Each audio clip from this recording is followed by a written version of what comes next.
Now, government has been advised not to create false hope among residents in areas where iron ore has been discovered in commercial quantities. The former Executive Secretary of the Minerals Commission, Dr. Tony Obeng, in an interview with JoyNews, cited a number of locations where iron ore discoveries have been made in the past, including the Sheni iron ore deposit, which never saw the light of day after decades of the discovery.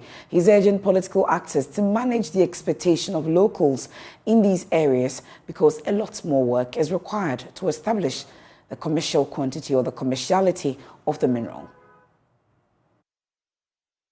A student of the extractive industries, it is always exciting when new minerals or minerals are discovered in a place, just at least for the fact that you know that in your backyard there is a particular mineral or minerals located there. And also for the prospect of it, catalyzing development in the area. Minerals really become catalysts for development in the area. They generate income when they are brought to account. They create employment. They a lot of things. And so once a mineral is discovered, it is exciting. However, one has to be extremely careful not to overly create expectations. And there's a tendency for that to happen, particularly with politicians. If you recall that this is not the first time that iron ore has been discovered in Ghana. In fact, the occurrence was known many years ago that there were occurrences of iron ore in that area, but its commerciality was not well known. Now you know that Sheni was discovered in I think 1900. It discovered the Sheni iron ore deposit. Up to now, Sheni iron ore deposit has not been developed. The opponents say iron ore deposit created a lot of euphoria. I'm sure you were too young to know a man called R.P. Bafo, who even stood for as a presidential candidate and all that. And at that time, there was a prospect that because Insuta manganese was there, that was only in 1963. Now, Insuta manganese was there, and then they had discovered the iron ore. So establishing an iron and steel industry was going to be a very sweet thing for the country. Up to now, do you know anything about a permanent iron ore industry? So I think it is always very dangerous to overly prep the excitement of communities. And I see that my good brother and friend, the Honorable Minister for Lands and Natural Resources, at the Durban to announce that and all that, which is fine. If you look at what has been found and what is announced, we have about 55% or 50-something% in terms of iron ore content in the ore.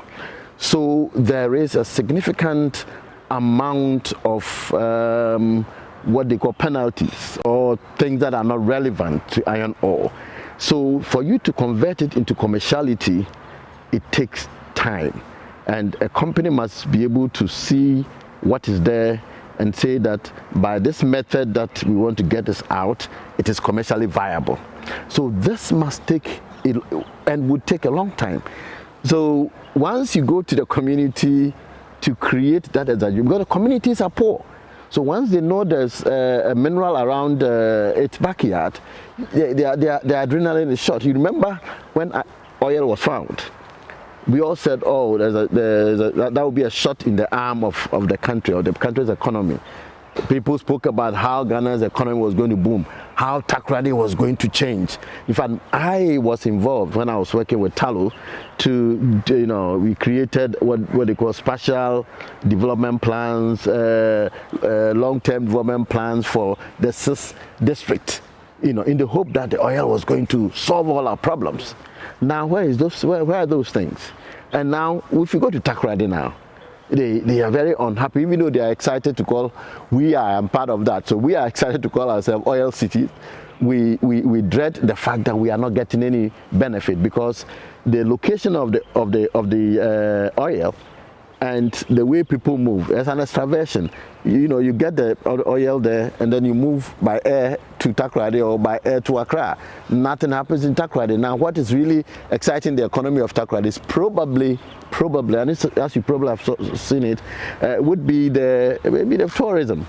The tourism is probably what's going to kick Takoradi and Sekondi up.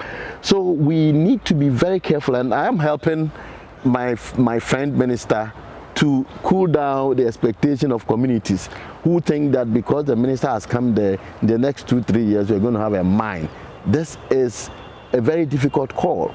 So my concern is that we do not overly excite the expectations of communities just by the discovery of iron ore, because you see, for those who mine iron ore, and the world needs iron ore, there's no doubt about it. Iron ore still is needed, but for those who mine, they normally look at 60% plus of iron ore content. Ours is less than that. There's a lot of, by what I've read, silica, you have other non-useful in terms of what the iron ore person might like, materials in that. So we've not gotten to the 60%. Not yet. And then also, nobody has done its critical analysis of its commerciality, or of its viability. You know, whether it is feasible for me to mine and make money. If we were to develop an iron and steel industry, which is normally a combination of manganese and iron ore, and we're doing it in situ, we might say that that's fine. But if you're going to ship the iron ore, you will consider whether you want to ship an ore which contains 53-4% of iron ore, and then almost 50% of other non-relevant minerals. So you have to look at that.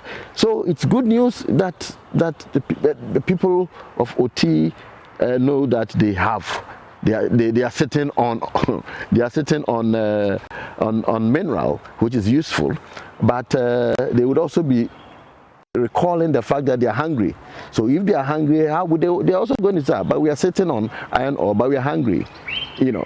So I think we need to manage the expectations in terms of these minerals, because once they have, then they start dealing with the authorities in a way that make them feel that, look, you have to do this, when the authorities know that they haven't gone too far, because a company must come and have a look at it and say, we are going to mine it by this method, and by using this method of mining, we are going to commercialize it.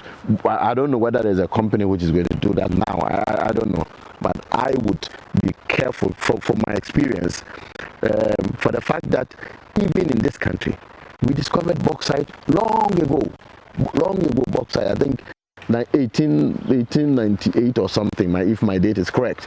And we had bauxite in Jinahene, in Awaso, in the eastern region, the Achim area and all that. Yet we have mined only one deposit, which is the Awaso one. We have not developed the rest, because what goes into developing them is not simple. So if you went to a place and said, oh, you've discovered iron ore, and therefore your problems are going to die in the next few days, please, you are unnecessarily exciting the you are unnecessarily exciting the expectations of people. I mean, I'd rather go beyond just discovery. I will announce it, but I will let them know that this takes time. It takes time for it to come to account. From what you know, yeah, how long is it going to take for us to be able to start getting... In an average mine, the discovery to production would be about 10 years. That is the average mine. In fact, the gold mines, discovery to production, if it is consistent, if it is confirmed that because once you discover, you have to mine, you have to do a lot of drilling work to establish the quantity, how much of it is there for which it can be seen as a commercial quantity. So that is that. But you also have to have a company or an entity which is interested in mining. You know, for when I say discovery and mining, somebody would have discovered it, somebody would go through all the permitting processes, and then getting the mine, developing, building, you know, infrastructure and all that. So it takes that time, and once it is brought into account, naturally the communities will benefit. In Ghana, in spite of the challenges we have with the mining companies, I think quite a number of them have done well, that they haven't spoken about it very well. I mean, for me, if you come to see Takwa to Daman, the kind of asphalt that has been done, this was done even though government at that time was involved in pushing them to do it. It was done exclusively by a mining company, Gov't. They did it. If you go to Ashanti, Obuasi, after Konfuanechi, I think the most resourced hospital in the Ashanti region is the mine hospital in Obuasi. You see, so, and that was built, and at least I don't know what the situation is now, but it was actually managed 100% by the mine. So, and many other things. If you go to some of the communities, most of the social amenities you see, including light, roads and all that, would have been done by the mining company, who would keep quiet anyway about that, and all that. And some of the taxes that go to government, the huge chunk come from the sector. But we have problems with mining, there's no doubt about that, but it is not as horrible. So the communities have the right to be expectant. They have the right to be expectant when you tell them that you have minerals and we are going to mine the minerals, and in fact that mineral is in demand. Iron ore is in demand. China needs iron ore, and a lot of other emerging economies. If you go to Qatar now, they are building, and I'm sure they use a lot of iron ore in their work. The agric sector need iron and steel materials, manufacturing, all these things. So the community would have every right to be happy about that, but you need to manage the expectation. You need to let them know that it is not tomorrow, it is not the next day. Got to start as if you're negotiating how they have to behave, how they have to do ABCD. You have to be careful.